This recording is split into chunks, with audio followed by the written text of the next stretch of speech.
Hello friends, प्रगति PG college की online classes में आपका स्वागत है। आज बीएससी सेकेंड ईयर और सब्जेक्ट है अपना जूलॉजी और पेपर का सब चल रहा है इसमें फर्स्ट और यूनिट हमारी जो स्टार इसके अंतर्गत हो रही है वो है और चल रही है। टॉपिक जो रहेगा वो रहेगा अपने पास फाइलम हेमिकोडेटा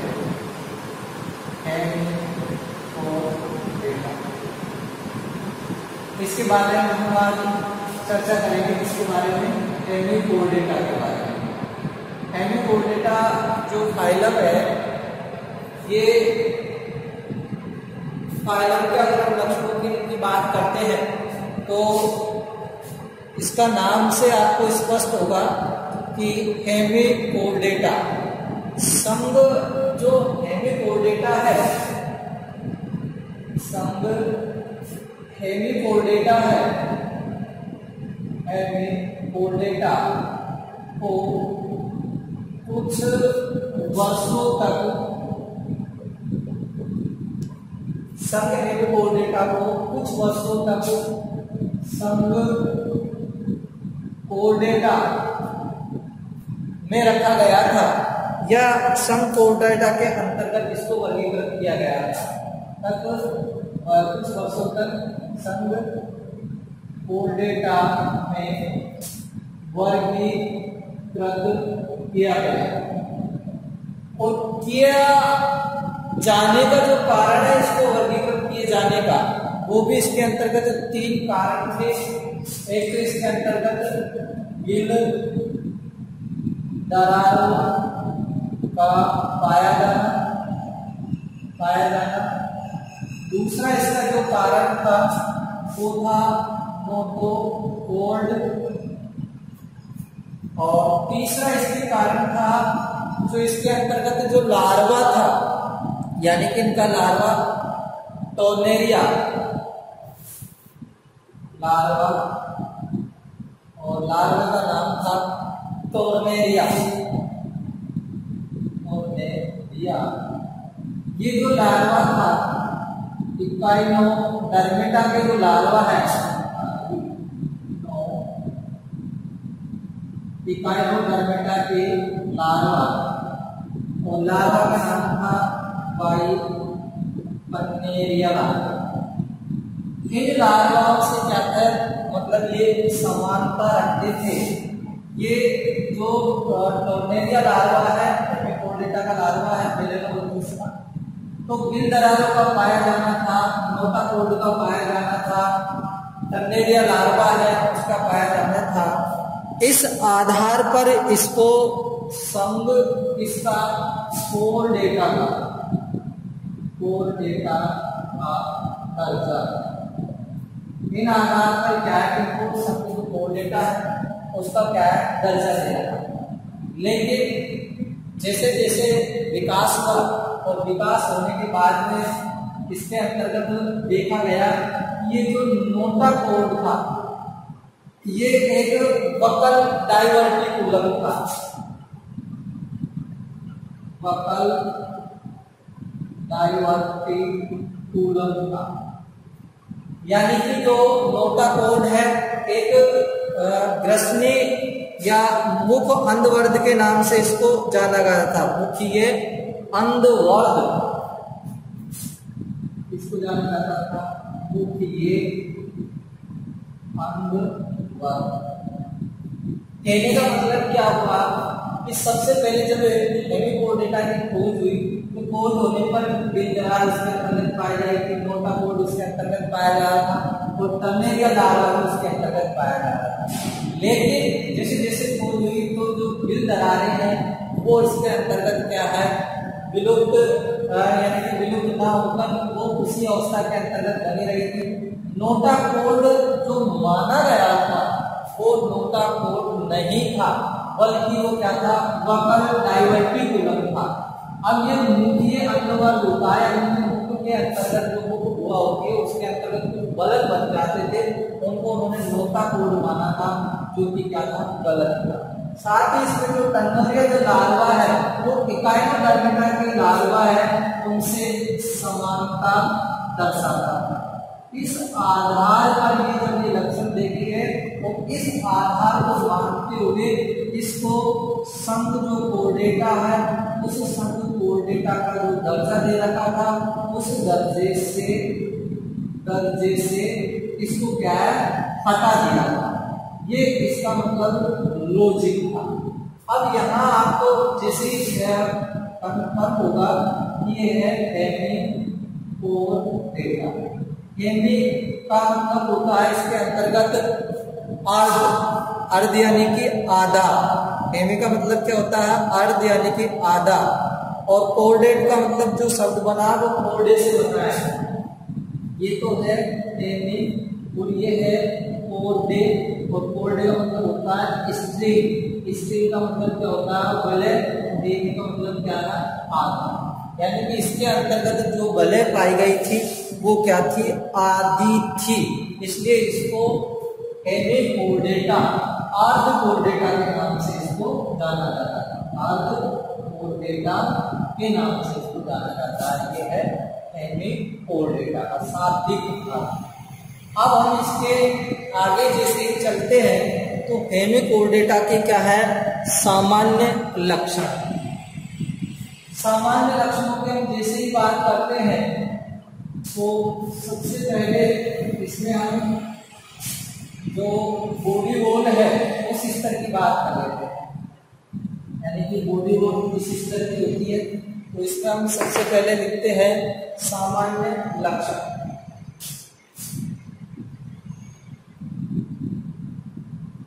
सामान्य लक्षण तो सबसे पहले आपको बता देते हैं हेमिकोर्डेटा के जो लक्षण होते हैं उसके अंतर्गत ये इन जंतुओं का जो शरीर होता है वो एक तो ट्रिप्लोब्लास्टिक होता है, द्विपार्श्व सममिति होता है और सिलोमोड जंतु होते हैं। हेमिकोर्डेटा के जंतु त्रिजन स्तरीय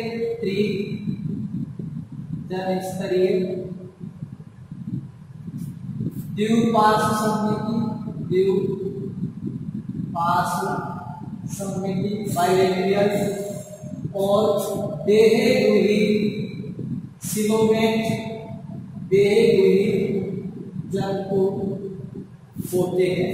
ये इनका क्या है, कह रहे हैं सबसे पहले कि हेमिकोर्डेटा के जो जंतु होते हैं वो त्रिजन स्तरीय यानी कि एक्टोडर्म, मेसोडर्म और एंडोडर्म तीनों जनरल स्तर उसके अंतर्गत पाए जाते हैं। साथ ही इसके अंतर्गत द्विपार्श्व सममिति पाई जाती है यानी कि दो बराबर भागों में बांटा जा सकता है। साथ ही ये देहगुही होते हैं। अगला क्या है, संघ हेमिकोर्डेटा के जंतु इस संघ के जंतु क्रमिरूपी होते हैं। क्रमिरूपी होते हैं और समुद्री आवास में पाए जाते हैं। समुद्री आवास और वो भी कौन सा होता है, अवोपंख समुद्री आवास में पाए जाते हैं। ये इनका क्या है, कैरेक्टर है भाई। इस संघ के जंतु है वो गोल राउंडेड यानी कि क्रमिरूपी होते हैं। साथ ही वो अवोपंख यानी कि जो समुद्री आवास के अंतर्गत जो दलदली क्षेत्र होता है या जो कीचड़ वाला जो क्षेत्र होता है उसके अंतर्गत ये पाए जाते हैं। अधिकांश ये जो जंतु होते हैं ये स्थानबद्ध होते हैं। अधिकांश जंतु स्थानबद्ध होते हैं। स्थानबद्ध का मतलब होता है कि ये सेसिलाइ होते हैं और ये बिल बनाकर रहते हैं। अधिकांश जंतु स्थानबद्ध होते हैं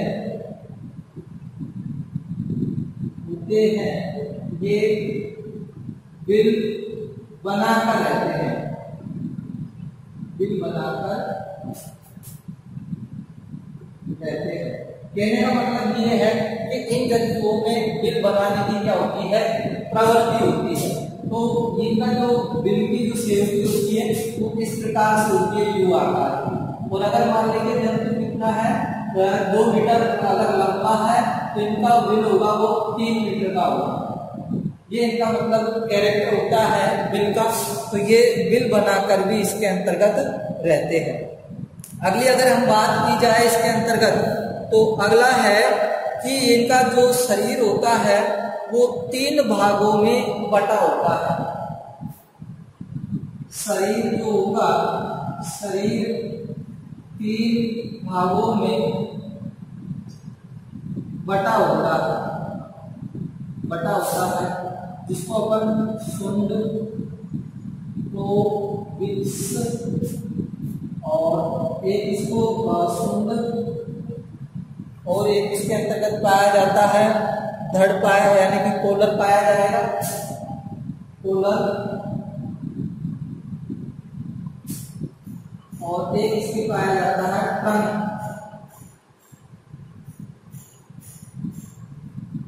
यानी कि इनका जो शरीर होता है वो प्रोविक्स, कोलर और ट्रंक में क्या होता है, डिवाइड रहता है। साथ ही अगर हम बात करते हैं तो इनमें बाह्य जो कंकाल होता है, उस बाह्य कंकाल का क्या होता है, अभाव होता है। बाह्य जो कंकाल है उस कंकाल का क्या है, अभाव होता है। यानी कि जैसे त्वचा है, त्वचा वगैरह है, इनका मतलब काइटिन यानी कि बाल है या स्पाइन वगैरह है, इनका क्या है, इस पर अभाव रहता है। तो बाह्य जो कंकाल होता है उसका क्या होता है, इन पर अभाव रहता है। आगे हम जैसे ही बात करते हैं तो इनमें जो पोषण होता है, इनके अंतर्गत अगर हम पोषण की बात करते हैं तो पोषण एक निस्संदेह, जिसको मतलब फिल्ट्रेट के नाम से जाना जाता है, निस्संदेह, या फिर ये सड़े गले वस्तुओं से, सड़ी गली जो वस्तुएं होती है वस्तुओं से पोषण प्राप्त करते हैं। निस्संदेह का मतलब होता है फिल्ट्रेट, यानी कि छान कर भोजन को प्राप्त करना, या फिर सड़ी गली जो वस्तुएं होती है उनसे भोजन को प्राप्त करना होता है। आगे हम अगर जैसे बात करते हैं तो इनके अंतर्गत जो रक्त परिसंचरण तंत्र पाया जाता है वो कैसा होता है, खुला प्रकार का रक्त परिसंचरण तंत्र पाया जाता है। यानी कि इनके अंतर्गत खुले प्रकार का है वो रक्त परिसंचरण तंत्र पाया जाता है। अगर हम आगे इनके अंतर्गत कैरेक्टर की बात करते हैं तो इनमें जो उत्सर्जन होता है वो उत्सर्जन या तो शरीर की जो सतह होती है उससे हो जाता है या जल संतुलन के द्वारा होता है। उत्सर्जन शरीर की सतह से या जल संतुलन द्वारा।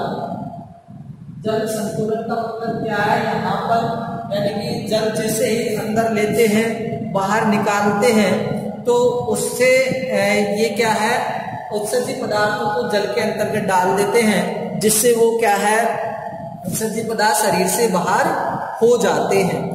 आगे अगर हम बात करते हैं तो इनमें जो जनन होता है वो जनन, प्रजनन यानी कि जनन लैंगिक व अलैंगिक दोनों प्रकार का होता है। लैंगिक व अलैंगिक प्रकार का होगा और इनके अंतर्गत जो लार्वा अवस्था पाई जाती है, अप्रत्यक्ष परिवार का परिवर्तन होगा और उसमें जो लार्वा अवस्था पाई जाएगी वो है टोर्नेरिया। ये इनके अंतर्गत विशेष जो कैरेक्टर होते हैं वो पाए जाते हैं। त्रिजन स्तरीय होते हैं, द्विपाद समिति पाई जाती है और देह भी होते हैं। साथ ही जंतु त्रैविरूपी होते हैं, अधिकतर समुद्री आवास के अंतर्गत ये पाए जाएंगे और समुद्री आवास के साथ साथ ये की जो प्रवृत्ति होती है वो ये होती है कि ये विल बनाकर भी रहते हैं, स्थानबद्ध होते हैं।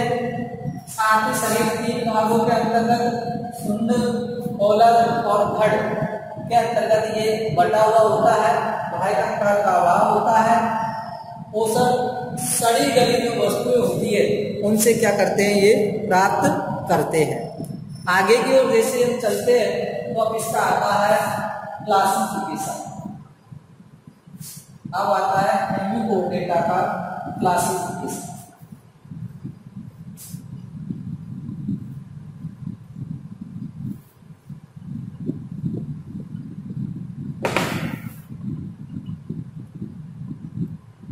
हेमिकोडेटा की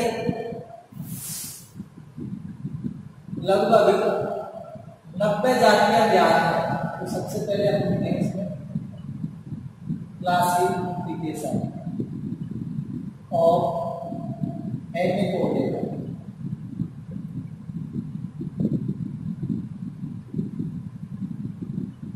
तो इसकी 90 जो जातियां हैं वो ज्ञात है और इस संघ को 2 वर्गों में बांटा गया। इस संघ की 90 जातियां ज्ञात है, इसे 2 वर्गों में बांटा गया है। इसका जो क्लासिफिकेशन किया गया है वो 2 वर्गों के अंतर्गत किया गया है। एक तो है एंटेरोन्यूस्टा और एक है इसमें टेरोब्रेकिया। एक जो वर्ग है उसका नाम है एंटेरोन्यूस्टा। एंटेरोन्यूस्टा पहला है इसका एंटेरोन्यूस्टा और दूसरा है टेरोब्रेकिया। ये 2 के अंतर्गत इसको बांटा गया है। एक तो है एंटेरोन्यूस्टा और एक है इसके अंतर्गत टेरोब्रेकिया। एंटेरोन्यूस्टा का है, इसका मतलब होता है एंटेरो यानी कि इंटेस्टाइन और जो न्यूस्टा है इस न्यूस्टा का अर्थ होता है ब्रेथेड। इसका नाम होता है ब्रेथेड यानी कि आंत्रिय श्वसन। इसका मतलब होता है आंत्र और ब्रेथेड का मतलब होता है श्वसन। यानी कि ये जो एंटेरोन्यूस्टा जो वर्ग है इस वर्ग के जंतुओं में जो श्वसन है उस श्वसन की प्रक्रिया में आंत्र इंटेस्टाइन है, आंत्र भाग लेता है। यानी कि इसकी जो इंटेस्टाइन होती है उस पर काफी छिद्र पाए जाते हैं। तो ये आंत्र होती है वो श्वसन की प्रक्रिया को भाग लेती है। यानी कि आंत्र के द्वारा श्वसन करने वाले जो जंतु होते हैं वो एंटेरोन्यूस्टा जो क्लास होती है उसके अंतर्गत आते हैं, वर्ग के अंतर्गत आते हैं। और इसका जो एग्जाम्पल है वो है आपके पास बेलेनोग्लोसस।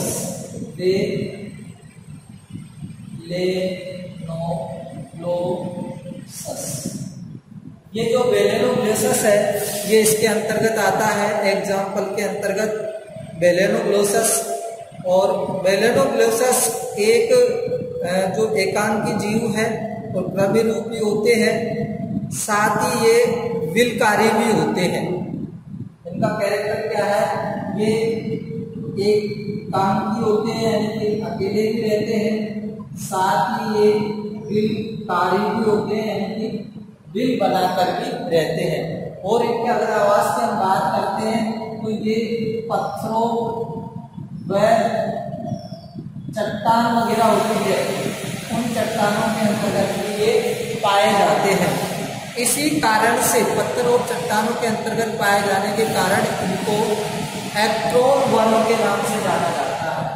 इनको जाना जाता है एक्ट्रोन वर्ण के नाम से जाना जाता है।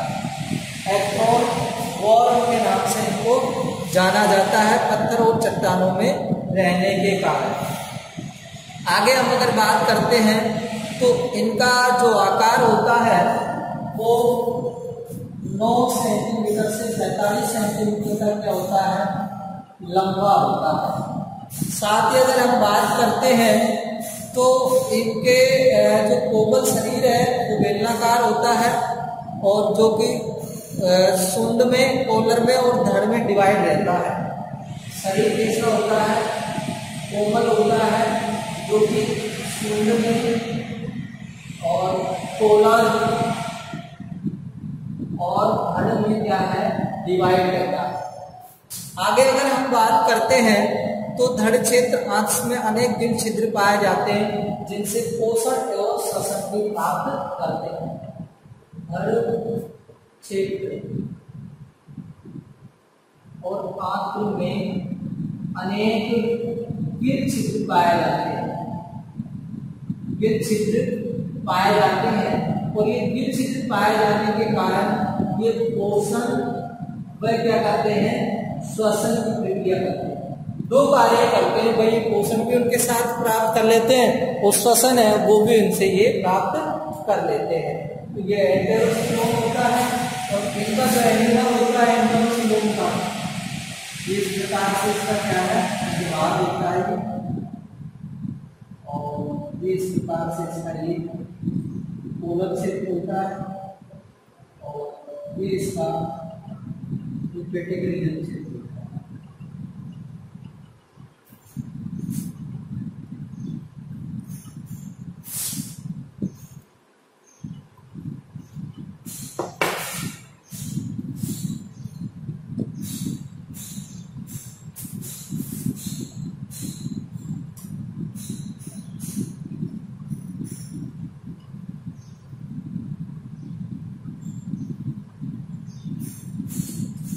इसमें ये इक्वेटिक रीजन क्षेत्र है, इसको ये कई रीजन क्षेत्र पाया जाता है।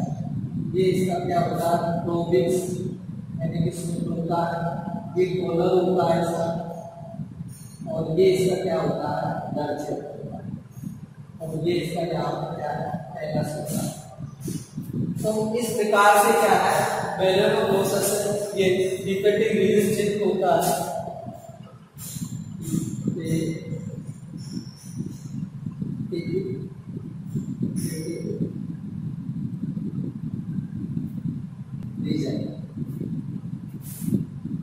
तो ये एंटेरो का मतलब है अंत से श्वसन करने वाले जीव है वो इसके अंतर्गत आते हैं। अब इधर देखते हैं अपन टेरोब्रैंकिया। इस वर्ग है, इस वर्ग के क्या कैरेक्टर है टेरोब्रैंकिया।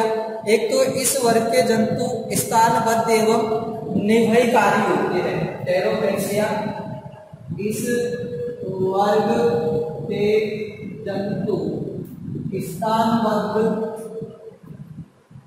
वह निर्भयी होते हैं, निर्भयी होते हैं यानी कि कॉलोनियों के रूप में उसके अंतर्गत पाए जाएंगे। साथ ही ये बिलवा न रहकर, इनका एक कैरेक्टर है कि ये बिल में न रहकर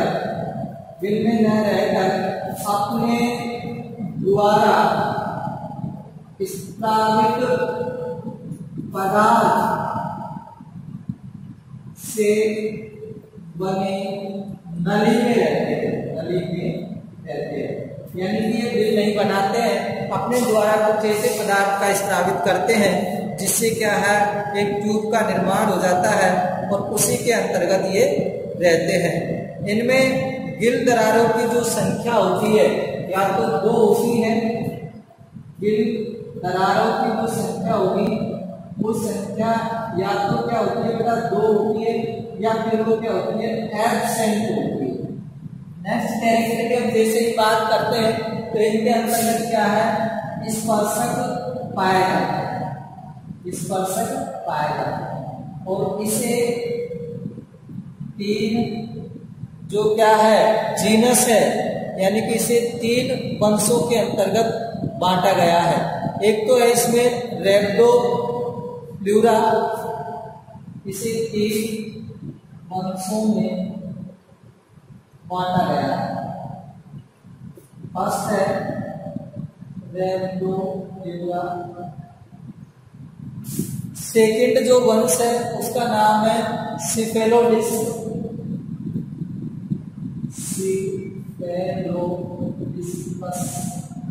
और तीसरा है एंटेरोप्लूरा, एंटेयूबेरिया, एंटेयूबेरिया। ये 3 वंशों के अंतर्गत इसको बांटा गया है और इनका ज्यादा वो भी नहीं है, केवल इसका जो डायग्राम है वो एक यानी कि स्पर्शक या एक किसी तरह होता है, ज्यादा इसमें कैरेक्टर नहीं है। तो केवल आपके एमिकोर डेटा है, एमिकोर डेटा का परिचय और क्लासिफिकेशन है। तो परिचय के अंतर्गत हमने इसको एमिकोर डेटा क्यों कहा गया है कि इसमें कोर डेटा की समानता पाए जाते हैं, लक्षण पाए जाते हैं। फिर उसके बाद में इसमें शरीर त्रिजन्य शरीर होता है, स्थानपत्र होते हैं, बिलकारी होते हैं। फिर इसको हमने 2 क्लासों के अंतर्गत बांटा, एंटेरोड्यूस्टा और एक है टेरोब्रेंटिया। एंटेरोड्यूस्टा का मतलब होता है कि ये इंटेस्टाइन यानी आंतों से सांस करने वाले जो जंतु होते हैं वो क्लास एंटेरोड्यूस्टा के अंतर्गत रखे गए। और इस वर्ग के जो जंतु होते हैं वो स्थानबद्ध होते हैं, वो बिल में नहीं रहते। और एंटेरोड्यूस्टा के जो जंतु होते हैं वो बिल में रहते हैं। और बेलेनोग्लोसस अपने क्या है सिलेबस में है, और ताकि उसकी मॉर्फोलॉजी को पढ़ेंगे, इंटरनल जो ऑर्गन है उनको भी हम पढ़ने वाले हैं। तो आज के लेक्चर के अंतर्गत इतना ही। नेक्स्ट लेक्चर को अंतर्गत हम स्टार्ट करेंगे बेलेनोग्लोसस।